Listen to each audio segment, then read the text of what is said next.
Welcome back, folks, and thanks for sticking with us this morning. Up next, we are joined by Rosalinda Mercado, who is a committee member for this upcoming 10K, 5K run walk for the 7th annual Child Abuse Prevention.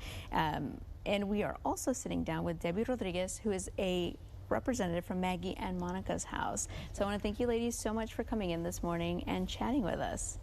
Yes, thank you for having us. Yes, good morning. Thank you so much. So we are talking about this upcoming 5K, 10K run walk. But before we get into this, I want to talk a little bit about what it's actually benefiting and what we're actually raising the funds for. Absolutely.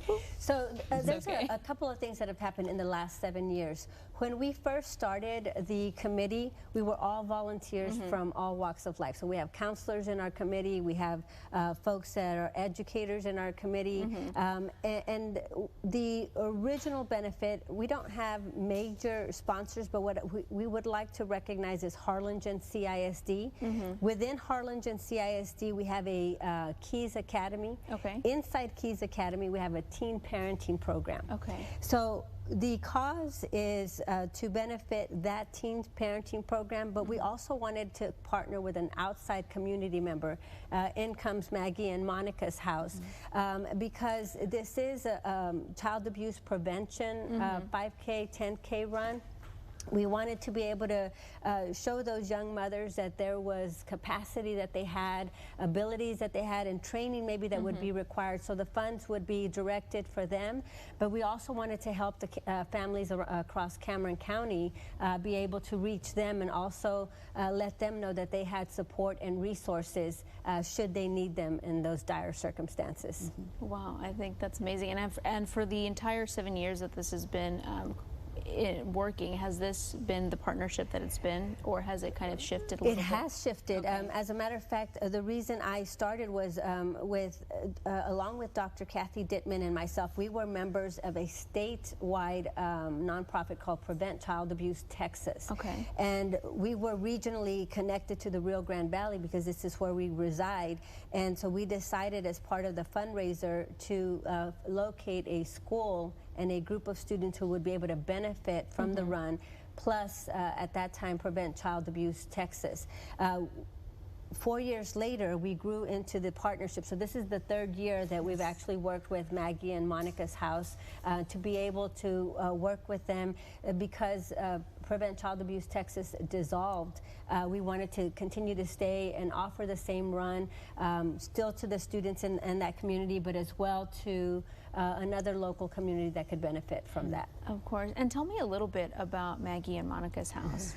Yes, Monica and Maggie's house was established back in 1998 with the death of Monica Castillo.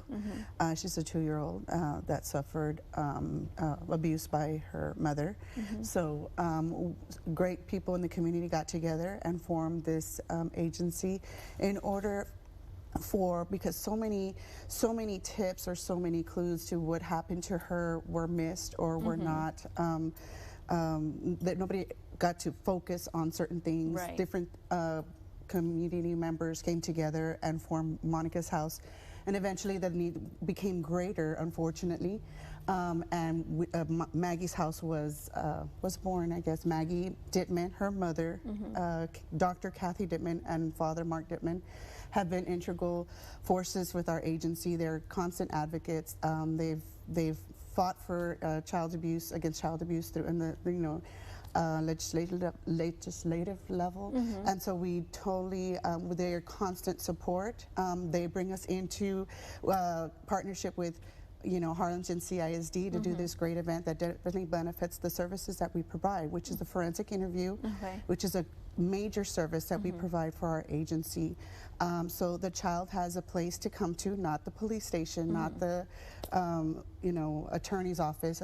They come to our agency where we hopefully have a warm, inviting environment so that they can tell their story and provide this information in order to help with the investigation that will hopefully lead to prosecution.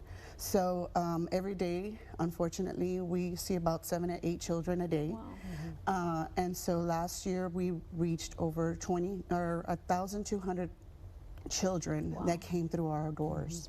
And that's not even including their families, that we also provided some sort of resources and things like that. So we also provide therapy. After they come and tell their story, they're still able to come, and we provide therapy absolutely free. We have licensed therapists that work with our agency, and we continue the healing process, and that's our motto, where the healing begins.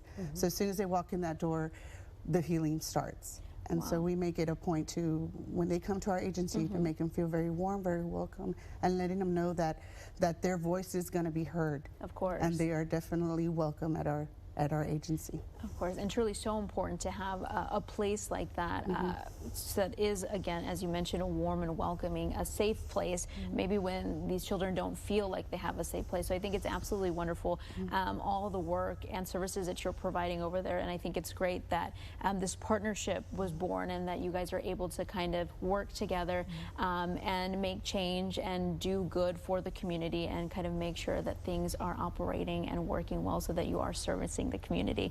And with that, folks, you at home watching can also partake in this and give back if you would like to, in the form of participating in the 10K or 5K run, walk, or 1 mile fun run. Now, tell me a little bit about this event, because it is coming up soon. So the 1 mile fun run, for any child that is 12 and under, they can register for free. Okay. The idea is we want to bring the community out, and we want the children to know that there's events for them at no cost. Okay. And so with that, we also have community members that want to stay healthy, and it doesn't leave us in knowing that as we are running our community and the neighborhoods in our community, that those houses may have some children that needed tended to, or that need to be taken care of. So it's just another reminder that as we are running in our community, we're actually building a healthier community, and for all households to know that we are out there to help and offer support.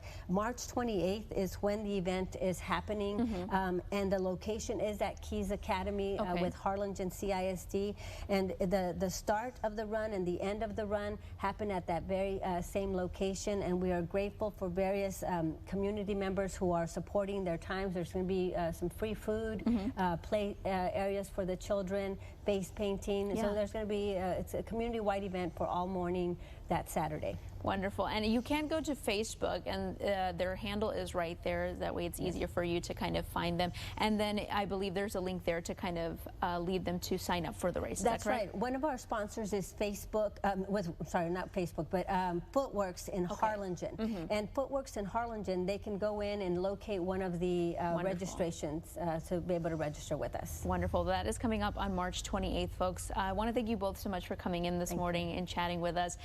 It is an important event, although it will be fun and great to get awareness out. It's truly a lot more meaningful than I think people will understand, so I think it's great that you guys will be able to partner with the community and kind of do really good things for the children in the area. So thank you so much for coming in. No, thank you. Thank you. Yes. All right, folks, so I want to thank you so much for joining us this Sunday morning. I hope you all have a fantastic rest of your weekend, and I'll see you next Sunday.